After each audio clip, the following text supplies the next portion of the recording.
Mula pagkabata, hindi ako nangarap ng malaki.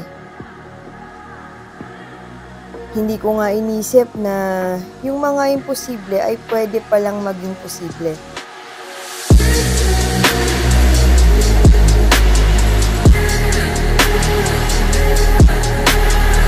Lumaki ako sa simpleng buhay. Mabuhay lang araw-araw at nakakakain araw-araw ay sapat na. Pero dahil sa industriya at sa I Am Worldwide, natutunan kong mangarap, kumilos at maniwala na posible pala ang mga bagay na akala ko'y para lang sa iba.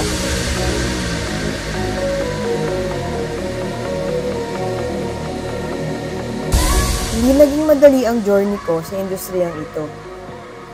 Madaming doubts, paulit-ulit na dumarapa, at ilang beses na din naisipang mag-quit.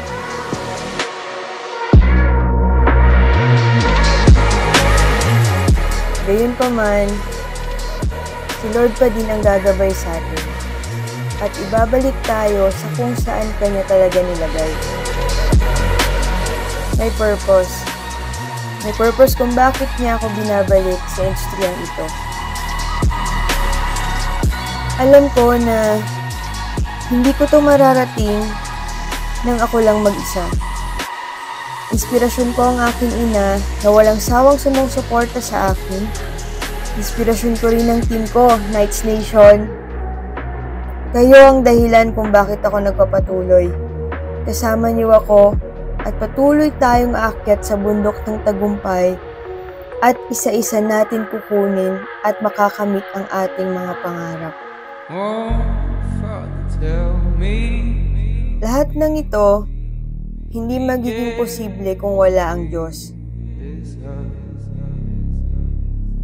Ngayon, hawak ko na ang sarili kong pangarap.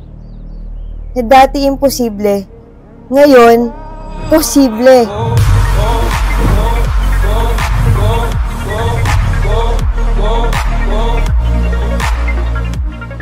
Mula sa taong walang pangarap, ngayon ay may malinaw na direksyon at misyon na magbigay inspirasyon sa iba.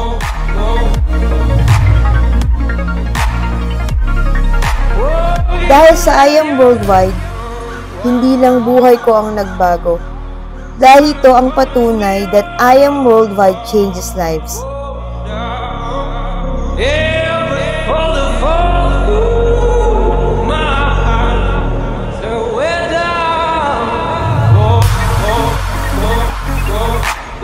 Imposible noon, posible ngayon.